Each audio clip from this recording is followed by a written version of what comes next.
Modern History, Chapter 2, Part 5. Expansion under Lord Hastings, 1813 to 1822. The Second Anglo-Maratha War had shattered the power of Maratha chiefs, but not their spirit. They made a desperate last attempt to regain their independence and old prestige in 1817. The lead in organizing a united front by the Maratha chiefs was taken by the Peshwa, who was smarting under the rigid control exercised by the British resident. The Peshwa attacked the British residency at Pune in November 1817. Appa Sahib of Nagpur attacked the residency at Nagpur, and Madhav Rao Holkar made up preparations for war. The Governor General Lord Hastings struck back with a characteristic vigor. He compelled Sindhia to accept British suzerainty and defeated the armies of the Peshwa, Bhosle and Holkar. The Peshwa was dethroned and pensioned off at Bithur near Kanpur. His territories were annexed and a large presidency of Bombay brought into existence. Holkar and Bhosle accepted subsidiary forces. To satisfy the Maratha pride, the small kingdom of Satara was founded out of the Peshwa's lands and given to the descendant of the Chhatrapati Shivaji who ruled it, as a complete dependent of the British. Like other rulers of Indian states, the Maratha chiefs too existed from now on at the mercy of British power. The Rajputana states had been dominated for several decades by Sindhya and Holkar. After the downfall of the Marathas, they lacked the energy to reassert their independence and readily accept British supremacy. Thus, by 1818, the entire Indian subcontinent accepting the Punjab and Sindh had been brought under the British control. Part of it was ruled directly by the British, and the rest was by a host of Indian rulers, over whom the British exercised paramount power. These states had virtually no armed forces of their own, nor did they have any independent foreign relations. They paid heavily for the British forces stationed at their territories to control them. They were autonomous in their internal affairs, but even this respect, they acknowledged British authority wielded through a resident. They were on perpetual probation. The consolidation of British power, 1818 to 1857. The British completed the task of conquering the whole India from 1818 to 1857. The Sindh and the Punjab were conquered, and Awadh, the central provinces, and a large number of other petty states were annexed. The conquest of Sindh. The conquest of Sindh occurred as a result of growing Anglo-Russian rivalry in Europe and Asia and the subcontinent, and the consequent British fears that Russia might attack India through Afghanistan or Persia. To counter Russia, the British government decided to increase its influence in Afghanistan and Persia. It further felt that this policy could be successfully pursued only if Sindh was brought under the British control. The commercial possibilities of the river Sindh were an additional attraction. The roads and rivers of Sindh were open to British trade by a treaty in 1832. The chiefs of Sindh, known as Amirs, were made to sign a subsidiary treaty in 1839. And finally, in spite of previous assurances that its territorial integrity would be respected, Sindh was annexed in 1843.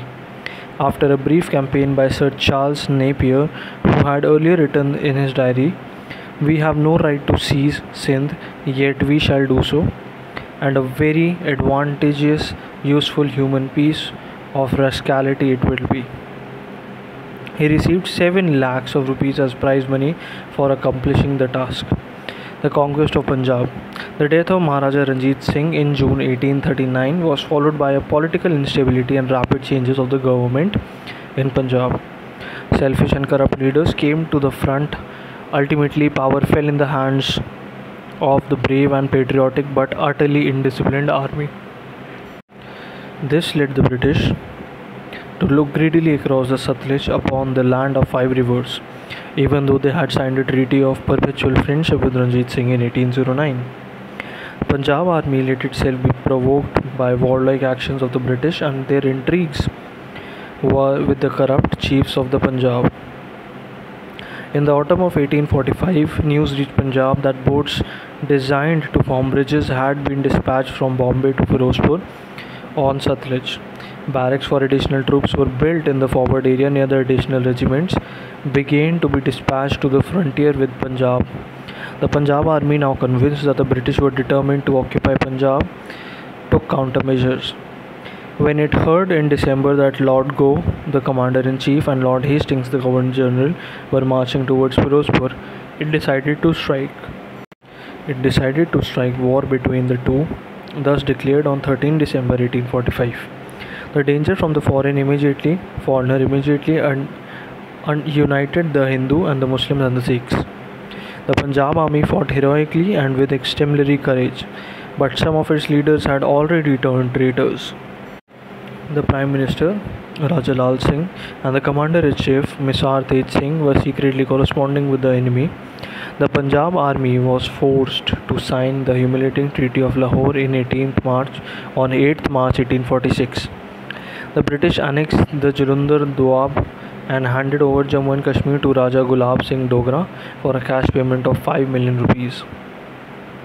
The Punjab army was reduced to 20,000 infantry and 12,000 cavalry and a strong British force with station at Lahore.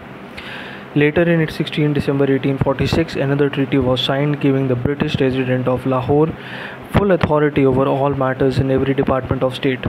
Moreover, the British were permitted to station their troops in any part of the state.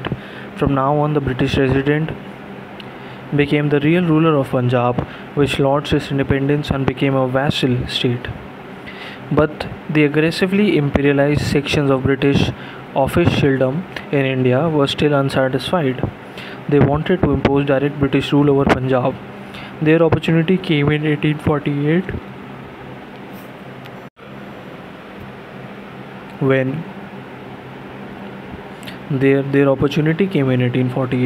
when the freedom-loving Punjabis rose up in numerous local revolts. Two of the prominent revolts, led by Mulraj at Multan and Chhattar Singh Atarwala near Lahore. The Punjabis were once again decisively defeated. Lord Dalhousie seized this opportunity to annex the Punjab. Thus, the last independent state of India was absorbed in the British Empire of India. Dalhousie and the policy of annexation from 1848 to 1856. Lord Dalhousie came to India as a Governor General in 1848. He was from the beginning determined to extend direct British rule over the large an area as possible. He had declared that the extension of all native states in India is just a question of time. The underlying motive of this policy was the expansion of British exports to India.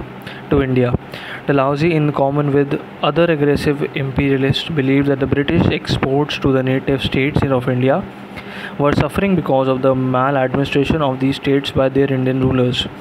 Moreover, they thought that their Indian allies had already served the purpose of their facilitating British conquest of India and could now be got rid of profitably.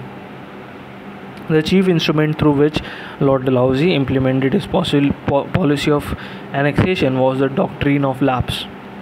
Under this doctrine, when the ruler of a protected state died without any natural heir, his state was not to pass to an adopted heir as sanctioned by the age or tradition of the country.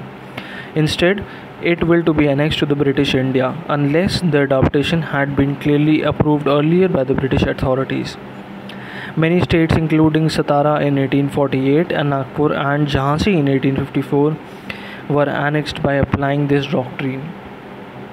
Dalhousie also refused to recognize the titles of many ex-rulers or pay their pensions.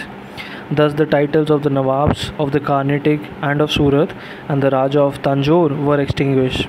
Similarly, after the death of ex-Peshwa Bajirao II, who had been made the Raja of Bithur, Dalhousie refused to extend his pay or pension to his adopted son, Nana Sahib.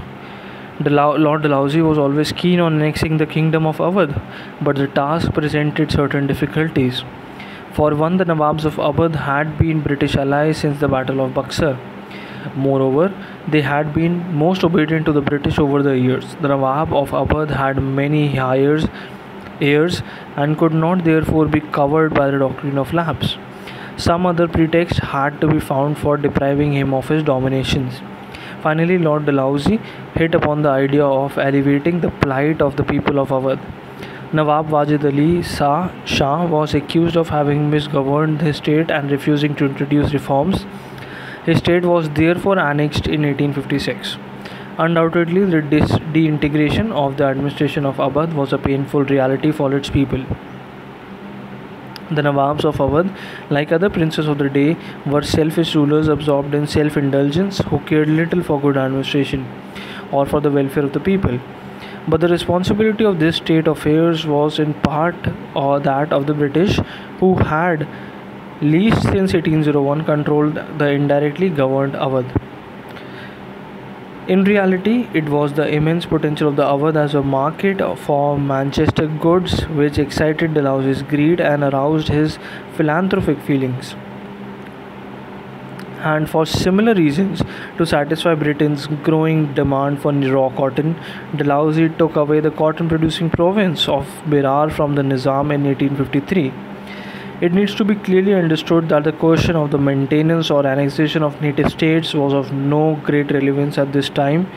In fact, there were no Indian states in existence at that time. The protected native states were as much a part of British Empire as the territories ruled directly by the company. In the form of British control over some of these states was changed, and it was to suit British convenience. The interests of the people had little to do with the change.